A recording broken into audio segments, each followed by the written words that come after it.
விஜய் போஸ்டரை பார்க்குறாரு. பார்த்துட்டு கோவமா வீட்டுக்கு வராரு. வந்தவொடனே காவேரி எங்க அப்படின்னு சொல்லிட்டு தாத்தா கிட்ட கேட்குறாரு. உள்ளதான்ப்பா இருக்காங்க, போய் பாருப்போ அப்படின்னு சொல்லிட்டு தாத்தா சொல்கிறாரு. உள்ளே போகிறாரு. போனோடனே காவேரி கிட்ட கேட்குறாரு, நீ என்ன பண்ணி வச்சிருக்க? எதுக்காக என்ன வந்து ஃபோட்டோ எடுத்து ஃபுல்லாக உங்களோட அப்பள விளம்பரத்துக்கு ஒட்டி வச்சிருக்க? என்னை கேட்காம எதுக்கு நீ இப்படிலாம் பண்ண அப்படின்னு சொல்லிட்டு பயங்கர கோவமாக திட்டுறாரு. இல்லை, நான் நீங்கள் எதுவும் நினச்சிக்க மாட்டீங்கன்னு தான் நினச்சேன். இங்கே பாருங்கள், அந்த போஸ்டரை பாருங்கள், எவ்வளோ அழகாக இருக்கீங்க, சூப்பராக இருக்கீங்க. உங்களுக்கு ஒன்று தெரியுமா? இந்த போஸ்டரை பார்த்தோன்னே உங்களை நடிக்கலாம் கூப்பிடுவாங்க. அந்த அளவுக்கு ஹீரோ மாதிரி இருக்கீங்க. நான் உங்களை இன்னும் நல்லா டெவலப் பண்ணியிருக்கேன். உங்களோட ஃப்யூச்சர் இன்னும் நல்லா இருக்கும் அப்படின்னு சொல்லிட்டு காவேரி சொல்கிறாங்க. இங்கே பாரு, என்னோட ஃப்யூச்சரை பற்றி நீ கவலைப்பட தேவையில்லை, புரியுதா? நீ எதுக்காக இதெல்லாம் பண்ண அப்படின்னு சொல்லிட்டு பயங்கரமாக கோவப்படுறாரு. தாத்தா வராரு. சரி விடுப்பா, ஏதோ தெரியாமல் பண்ணிட்டாங்க, அதுக்காக நீ வந்து இப்படி கத்திட்டு இருக்காத, விடு அப்படின்னு சொல்கிறாரு.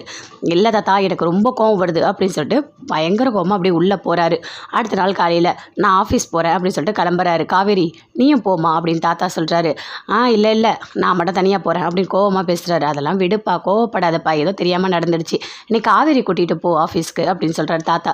சரி வா அப்படின்னு சொல்லிட்டு கூட்டிகிட்டு போகிறாரு. போகிற வழியில் கேட்குறாங்க, நீங்கள் தானே அந்த அப்பள விளம்பரத்தில் நடிச்சிங்க அப்படின்னு சொல்லிட்டு. அதை கேட்டோடனே கோவம் அதிகமாக வருது. ஐயோ, என்ன போகிற வழியில் அப்படி கேட்குறாங்களே அப்படின்னு சொல்லிட்டு காவேரி பார்க்குறாங்க. அப்படியே இன்னொரு இடத்துல போகிறாங்க. அந்த அப்பள விளம்பரத்தில் நீங்கள் தானே நடிச்சிங்க அப்படின்னு சொல்லிட்டு போகிற வழியெல்லாம் கேட்குறாங்க. இங்கே பாரு, இன்னொரு வாட்டி என்னை யாராவது ஏதாவது கேட்டாங்க, உனக்கு என்ன பண்ணுவேன்னு எனக்கு தெரியாது அப்படின்னு சொல்லிட்டு பயங்கரமாக கோவப்படுறாரு காவேரி கிட்ட. அப்படியே ஆஃபீஸில் போகிறாங்க. வாங்க சார் வாங்க, சூப்பராக அப்பள விளம்பரத்தில் நடிச்சிருக்கீங்க, நல்லா இருக்குது அப்படின்னு சொல்கிறாங்க எல்லாருமே ஆஃபீஸில். அதை கேட்டோடனே கோவம் அதிகமாக வருது. அப்படியே உள்ளே போகிறாரு.